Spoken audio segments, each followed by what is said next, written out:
naturopathe, bienvenue sur ma chaîne. Alors, on se retrouve aujourd'hui pour une petite vidéo spéciale. Donc si vous n'êtes pas encore abonné sur ma chaîne, c'est la première chose à faire. Vous abonner et également activer les notifications. Alors, cette petite vidéo spéciale va parler du coronavirus. Donc je vous invite à regarder et surtout à partager. Donc dans cette vidéo, elle sera répartie en 4 points. Je vais d'abord parler des conseils pour les adultes, ensuite je vais parler pour les femmes enceintes et pour les femmes allaitantes et après pour les enfants. Donc ce sera une petite vidéo assez courte. N'hésitez pas à regarder jusqu'à la fin, c'est super important. Les conseils que je vais donner dans cette vidéo ne seront pas adaptés à tout le monde, donc il faut faire attention. Par exemple, ce sera déconseillé aux épileptiques ou par exemple aux personnes asthmatiques. Donc si vous avez un doute ou des questions, n'hésitez vraiment pas à me contacter en message privé via ma messagerie qui est mamathuropathe@gmail.com qui s'affiche juste en dessous, ou sinon par message privé via Facebook ou Instagram. Et si vous avez vraiment besoin de beaucoup plus de conseils, n'hésitez pas à prendre rendez-vous pour une prochaine consultation. Alors, le premier point, nous allons le voir ensemble pour l'adulte, comment se prévenir face au coronavirus. Donc le premier point, c'est pour l'adulte. On nous a dit que le virus ne résistait pas à la chaleur. D'où le fait de prendre des infusions, des soupes chaudes, etc., etc.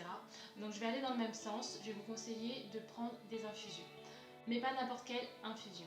Je vais vous conseiller de prendre l'infusion de feuilles de Ravinsara qui va permettre de booster le système immunitaire. Et également de prendre des infusions à la cannelle. Pourquoi à la cannelle? Parce que la cannelle a tendance à réchauffer le corps et à garder le corps chaud pendant un certain moment. Donc voilà, au niveau des infusions, je vous conseille vraiment de prendre ces deux-là. Après, mes conseils en aromathérapie, ça va être d'utiliser de l'huile essentielle de Saro. L'huile essentielle de Saro, c'est une huile qui vient de Madagascar. Et en fait, pourquoi j'ai choisi celle-là? Parce qu'elle a 3 vertus qui vont nous intéresser. La première vertu, ça va être antivirale. Face au virus, rien de mieux qu'une huile essentielle antivirale. Deuxièmement, elle est immunostimulante. L'important est de stimuler son système immunitaire, ce qui va justement permettre au corps de combattre le virus. Et troisième vertu, elle est expectorante. Ce qui veut dire qu'en fait, les microbes qui vont venir au niveau respiratoire vont pouvoir être éliminés.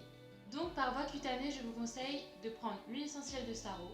On va prendre une goutte qu'on va mettre au creux de la main, voilà, comme ça. Et ensuite, on va ajouter de l'huile végétale. C'est toujours important de mélanger l'huile essentielle à un actif. Donc là, on va en mettre 6 gouttes. Si vous voulez savoir, moi j'utilise l'huile d'argan de chez Florence Nature. C'est une huile pure et j'avoue que moi elle me convient totalement lorsque je dois appliquer des huiles essentielles. Voilà. Donc avec ça, on va pouvoir en mettre à 3 endroits. On va commencer par en mettre sur la voûte plantaire. Par contre, je ne vais pas vous montrer mes pieds. Ensuite, on va en mettre sur le haut du dos. C'est mieux si quelqu'un peut le faire pour vous. Ce sera toujours plus efficace. Et également, on va en mettre sur le thorax. Comme je disais au début de ma vidéo, ce remède n'est pas bon pour tout le monde. C'est-à-dire que c'est déconseillé aux épileptiques, mais également aux asthmatiques. Les personnes ayant de l'asthme en mettront seulement sur la voûte plantaire, parce que le fait qu'elle soit expectorante risque de créer une crise d'asthme. Il est également possible de la prendre par voie orale. On met une goutte sur un sucre, on laisse fondre sous la langue, ou une goutte dans une cuillère de miel et on mange la cuillère de miel. On peut l'utiliser en diffusion. Il est vrai que quand on rentre du travail, on ramène beaucoup de bactéries, de microbes sur nos manteaux, sur nos chaussures, etc.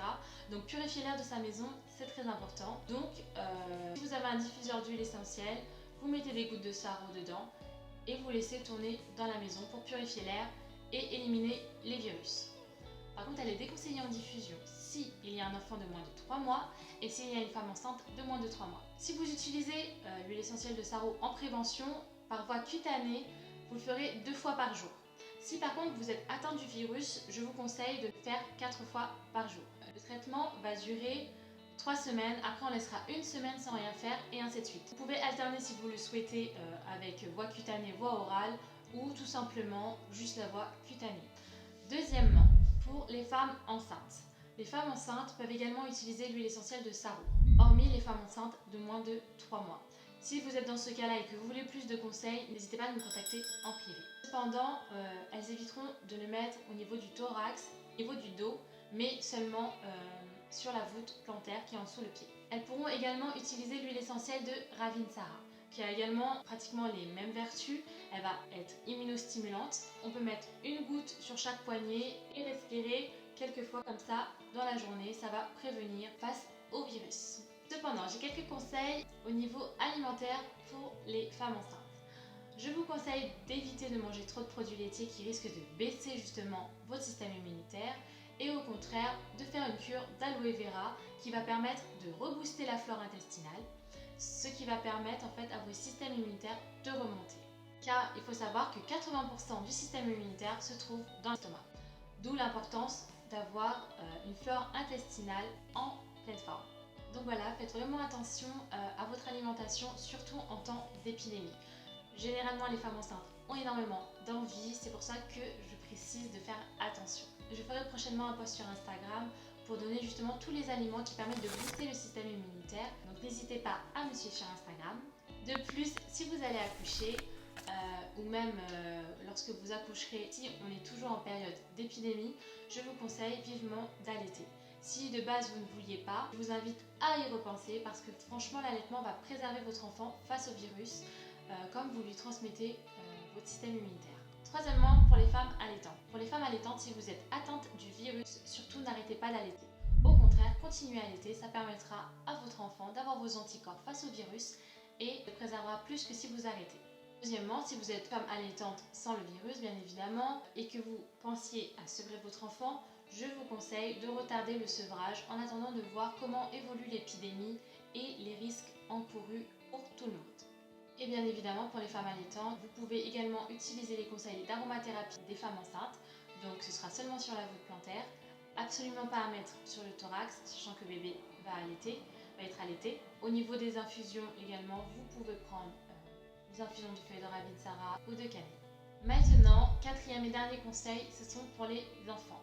Bien sûr, c'est pour les enfants de plus de 3 mois. Par contre, il est plus prudent de me contacter si vous avez un doute pour votre enfant face à l'aromathérapie, afin que l'on puisse voir vraiment ensemble ce qui est le mieux adapté à lui. Mais cependant, l'huile essentielle de sarreau est adaptée aux enfants de plus de 3 mois. Par contre, sachez que si vous l'allaitez, le traitement à base de sarreau ira directement dans votre lait, donc pas besoin seulement de lui mettre d'huile essentielle. Par contre, au niveau du dosage, pour l'enfant ce sera différent. On mettra 1 goutte et 12 gouttes d'huile végétale. On répartira sur la voûte plantaire et sur le haut du dos seulement. L'enfant et le coronavirus ou en prévention, je vous conseille de faire 2 semaines de traitement, 1 semaine d'arrêt, etc., etc. Donc voilà, j'espère que ces conseils vous auront aidé, mais surtout, je vous invite vraiment à partager. Là, on voit que l'épidémie fait que grandir. Je pense qu'on va tous finir par l'avoir. Mais en fait, ce qui importe, c'est comment notre corps face au virus va réagir. Et pour cela, il faut avoir un bon système immunitaire.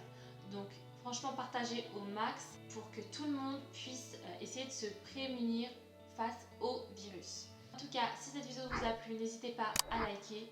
Donc comme j'ai dit, à partager, laissez des commentaires si vous avez des questions ou autres. N'hésitez vraiment pas à laisser des commentaires. Abonnez-vous si vous ne l'avez pas fait en début de la vidéo. Donc voilà, je vous fais à tous un gros bisou et j'espère vraiment que nous pourrons, face à cette épidémie, rester solidaires. Donc voilà, je vous fais un bisou et puis salut.